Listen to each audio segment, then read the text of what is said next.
My name is Crypto Bitcoin Chris. I want to thank everybody for watching. Please go ahead, smash the like button. Definitely subscribe if you haven't already. Comment below, hit the bell for notifications. Keep in mind, I'm not a financial advisor. This is not financial advice. This is all entirely my own opinion. Always do your own research. I want to thank everybody that's picked up the Ledger Nano S hardware wallets. Link is in the description. Also, if you are wanting more out of crypto, I've got a Patreon group, a group of patrons set up. Patreon link is in the description. Definitely concentrating on a lot of learning just in general about cryptocurrency, everything from, technical analysis, just strategies as far as trading. A lot of people in this market have lost a tremendous amount of money, some not so much, but obviously in order for things to change, there's a cliche, nothing changes. So definitely time to make a change if things aren't working out for you. Jumping right into the markets today, hit a refresh. So Bitcoin holding at about 6260, market cap's at about 256 billion. Most coins are up today. Not a whole lot of double-digit gainers at this point, but we've had definitely a really good 24 hours in crypto. Let's jump right into the stories. So today there was a lot of kind of FUD, negative news just out there today. This is kind of an example. The top executive exits Tether and Bitfinex as hundreds of millions in USDT hit crypto market. So I actually reported on this a few days ago. Phil Potter says he's stepping down. Tether, but he's got a better opportunity lined up, so they kind of left that out of the story. They kind of tied it to Tether prints a controversial stablecoin that says it's backed one-to-one by the US dollar, and Bitfinex is one of the largest crypto companies. There's the same parent company over both. So these two companies are obviously linked. The allegations against Tether and ongoing cries that the company is artificially inflating the price of Bitcoin have not stopped the company from issuing an additional $250 million in USDT. Now, it's pretty commonplace. I think most people in crypto think that to be true. When USDT is printed, it inflates the price of Bitcoin. So historically, this states that Tether sends USDT to Bitfinex. The price of Bitcoin goes up, indicating that a new supply of USDT is used to buy Bitcoin. This fuels demand, spiking price. Mill Creek Research actually stated, not sure whether this is a big conspiracy. Tether is a measure of cash deposits to exchanges, full transparency. Imagine if stock brokerages were forced to do the same. Cash infusions equal price increases. No duh. Litecoin founder Charlie Lee has backed Tether's claim that USDT is backed by the dollar. So what I found on Twitter, Crypto Rand actually made this chart. These green lines show when Tether was printed. So if you look clearly, all these green lines, yeah, there was a little bit of a run up here, but then after that, it went from close to 13,000 down to 7,000, 6,000 even, after all this Tether was printed. And then here, this is about March the 18th, mid-March. Again, there's it was really the top of the run-up, and then went down to 6,500. Back here in May, again, we've slowly bled down to about 6,000, and now printing again. So it's basically the opposite of what's being said, or what I actually previously thought. So just to kind of clarify that, crypto markets recover after weekend losses. Saw Bitcoin at the lowest level since 2018. Obviously, Bitcoin's trading around 6,270 at press time. Went up about 1.3% over a 24-hour period. Yesterday, at June 24th, it had plummeted to 5,800, which is the lowest price level in 2018. Again, I feel like we're probably going to shoot up to about 6,500, 6,600. This is what a lot of TA says. And then we'll pull back to around 6,100. Bitcoin ETFs could help Bitcoin price reached $35,000. Obviously, any news comes in, Bitcoin ETFs are approved by the SEC, given the green light, everything changes, I think. So, according to a cryptocurrency research group, the price of Bitcoin could increase up to $35,000 if Bitcoin-related ETFs start to appear in the market. So institutional money started trickling into cryptocurrency in mid-2017, but it's been slower than many expected. That doesn't mean it's not coming. There are a lot of pieces that need to come together. One big piece being third-party custody. Custody isn't binary. It's not like Coinbase custody will launch and suddenly every pension will throw $100 million into Bitcoin. It takes time for custody solutions to gain trustworthiness. But I think that we'll have solid third-party custody by September of this year. The emergence of ETFs could also help the next rally. Researchers at Ironwood think that these exchange-traded funds will be the fuel of the next midterm rally. The Winklevoss twins, who own Gemini and reportedly 1% of all the Bitcoin, they are working in order to create their own ETF called Coin. So again, a few little pieces of this puzzle come together, and we're moving a lot higher. Bitmain headed towards 51% control over Bitcoin mining. So Chinese crypto mining giant Bitmain, they've mined over 42% of all Bitcoin blocks recently, giving rise to fear the company could soon have control over 51% threshold necessary for a network attack. So the company remains 9% short of the target, but there are concerns that Bitmain could tap into its Bitcoin Cash hashing power that operates on the same proof of work consensus algorithm to bridge the gap if it wanted to. So Bitmain's a huge supporter, and they mine a ton of Bitcoin Cash. You even when you buy their miners, you even have to pay in Bitcoin Cash. So obviously there's some doubts or possible sabotage scenarios. Right now the market's low, so there's a ton of FUD out there, but I'm just letting you know what's being said. So again, the worry here, the problem with having 51% control is that if a single company has that control, a majority of overall mining pool, it leaves the whole blockchain network open to a number of manipulative issues, including double spending and malicious governance over the transactions. Obviously, everyone's probably heard of the 51% attacks, and that's similar to what could happen. So in the past, and I researched this a little bit, there's been points where there's been mining pools, that start to get big enough to exceed 51% control over Bitcoin mining in the past. And typically what happens is pools or people kind of encourage people to move to other pools, and so that they don't reach this point, and it's worked out so far. So probably not a whole lot to worry about, but I did want to make sure and convey some thoughts that were on the table. After the U.S. blocks MoneyGram acquisition, Ant Financial launches blockchain-based remittance service. So traditional financial institutions serve 20% of the people, and they make 80% of the profits. So new financial institutions should serve 80% of the people and make 20% of the profit. So this was declared by Jack Ma, who's the executive chairman of Alibaba. So Alipay, HK, and GCash announced the launch of their blockchain-based money transfer service to connect customers in Hong Kong and the Philippines. The project's blockchain component was developed by Alipay, the online payment platform operated by Ant Financial Services. So Ant Financial is an affiliate of Alibaba.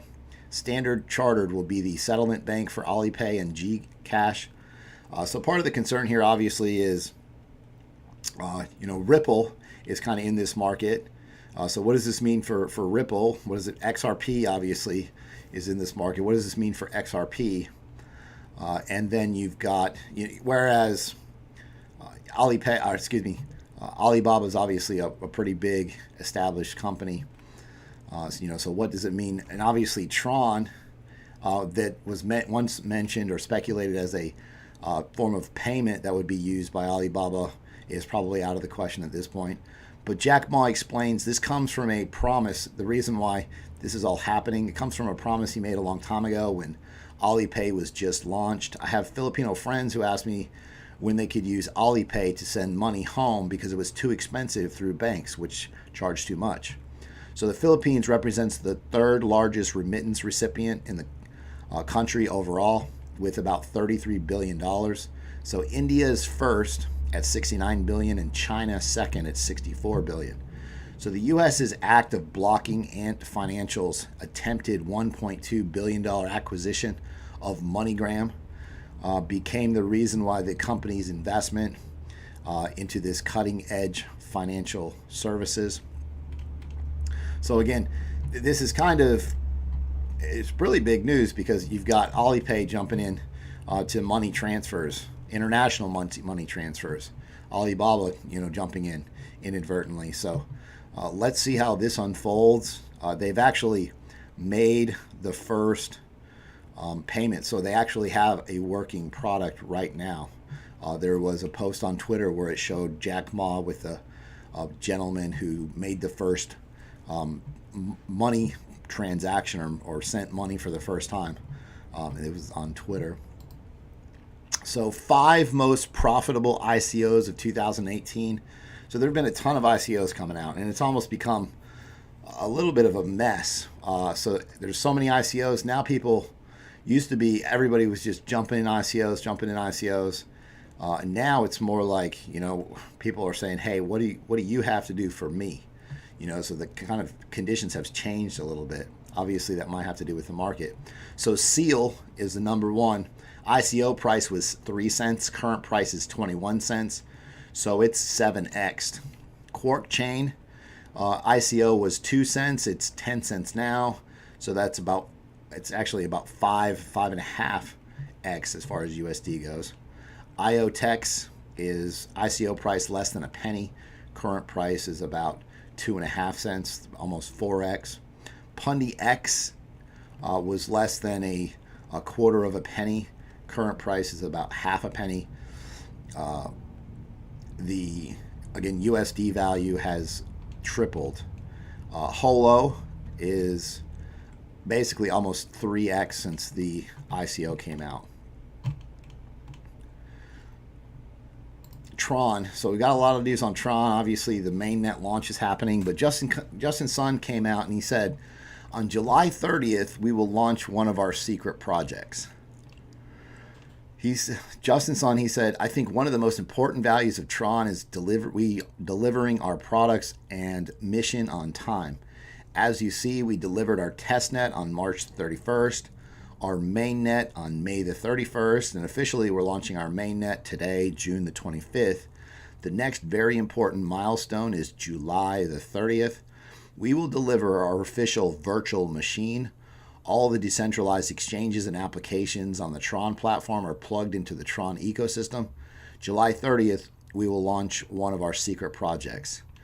The secret project, he stated, will result in 100 million active users using the Tron platform in the future, and they are eagerly awaiting and looking forward to the launch of this project. He added that the secret project will be more significant than the mainnet launch that's happening today. Dun, dun, dun. So excited to see what Justin Sun can come up with. He loves to stay in the limelight. He's going to tweet about tweeting. He's going to stay in the news. He's got to make something happen. I know there's some Tron holders who maybe are a little bit frustrated and have kind of given up, but interesting to see what happens as far as this day. So Independence Day, Tron activates a mainnet after a month-long migration. The concern here is there's been some plagiarism allegations. They continue to plague Tron developers. So blockchain researchers identified multiple instances in the TRX codebase where developers plagiarized from other projects, including Ethereum, which they attempted to conceal by changing file names. Even more concerning is it's not the first time Tron has been caught copying from other blockchain projects without attribution. This person stated, Lucas Nuzzi, after analyzing the entire TRX codebase, he had come to the conclusion that the project is the Frankenstein of crypto. Tron responds to security concerns as the new network generates the first block. So Tron founder Justin Sun, and the new independent network has generated its first block, and the platform's token migration is complete. So the platform is trying to tempt Ethereum developers to create decentralized applications on its platform. Tron has released a virtual machine to make it easy for developers to create on the Tron network. They also went on to state that, yes, one of our program. So there had been this is concerning the allegations of plagiarism. Yes, one of our programmers did forget a very small thing. He didn't put it on. However, it was long ago. It was a very minor issue at the time. It's kind of like saying I'm 27 now, and when you were 4, you messed up with this one goal kick. Doesn't really make sense because it's very insignificant in the bigger picture. This was concerning actually the bug, pointing out a serious bug and kind of touching on that subject. So Ethereum Classic has obviously been a real strong coin lately with the announcement of it being put on Coinbase. This article is stating that they feel like ETH Classic can rise over 300%, reach $66 a coin, which I think is definitely realistic, possibly even higher, depending on the market. So the reason why, obviously you've got Coinbase listing coming in the next couple months. And keep in mind that the historical performance of Ethereum Classic is based on 4 significant price gains. All have been recorded over the last year. So the price gains have occurred within larger overall market surges. In order for ETH Classic to rise 338%. So Ethereum Classic had 4 major pumps. The first occurred when it went from $2.60 to $23, so close to 10x, seeing gains of 748%. Ethereum Classic moved from around $10 to $43, seeing gains of 330%. Then ETH Classic moved from $17 to $42, a gain of 147%. Lastly, it moved from $13 to $25, seeing, again, almost 100% increase in price. So definitely bullish on, I don't hold any, but definitely bullish on ETC. I think it could possibly, if Bitcoin comes down like it could to 5,000, might be able to pick it up a lot cheaper. Ontology has been up a ton, one day before the mainnet pre-launch. So the Ontology community, they're holding their mainnet pre-launch in San Francisco tomorrow. A few weeks back, Ontology has announced their mainnet will go live by the end of June 30th, 2018. However, after doing a little bit of research, it states that after the release, all Net5 Ontology must complete mapping to migrate to the Ontology mainnet. Ontology will soon publish the start time and full plan. The mapping duration will be 3 months, leaving everyone with plenty of time to complete mapping. So it sounds like mainnet's going to launch end of the month, but the actual token swap won't happen for 3 months. Basically, the way it will work, automatic mapping. Traders who choose this are instructed to wait until the official notices from the supporting exchanges are out on how to undergo the mapping. There's also a manual method. Manual can be done using the Neo wallet and Onto. So just kind of keep in mind, it seems a lot more viable option to just put it on the exchange and let it take place that way. But I'll follow up more with that in the future. Binance is launching a new info app looking to hire developers. So Binance, the international cryptocurrency exchange, is coming up with the Binance Info app. They've announced via Twitter that interested people can get early access to the app. The app will provide users with coin token information, including basic info, up-to-date news, real-time price movements, social media and community info. Content can be uploaded by users for a fee, payable only in BNB. During the beta period, this fee will be waived to help build up the initial database. So the exchange is inviting beta testers for the development of this application who are passionate about the development of crypto-related projects. This is a chance to be a part of the closed beta group of Binance.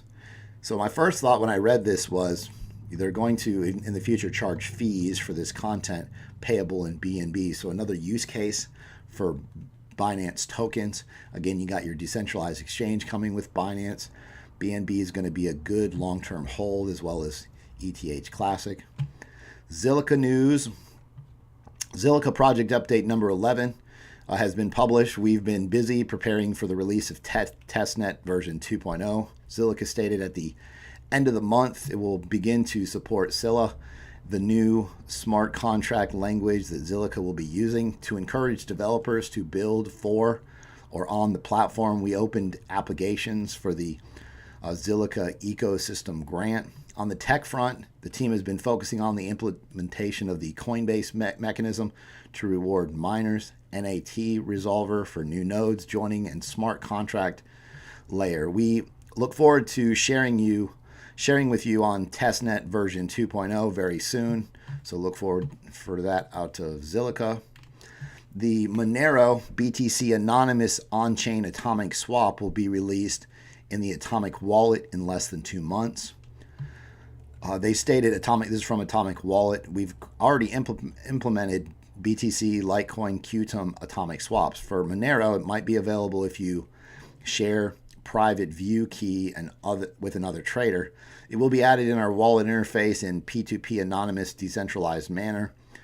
And this person is asking, are you making it like a decentralized Shapeshift, which encourages people to put up offers? Does the interface look like Shapeshift or a classic exchange? Atomic Wallet responds, thanks for your question. Atomic Swap use cases are actually similar to crypto marketplaces like local Bitcoins. It's not instant, but on-chain, custody-free, and anonymous.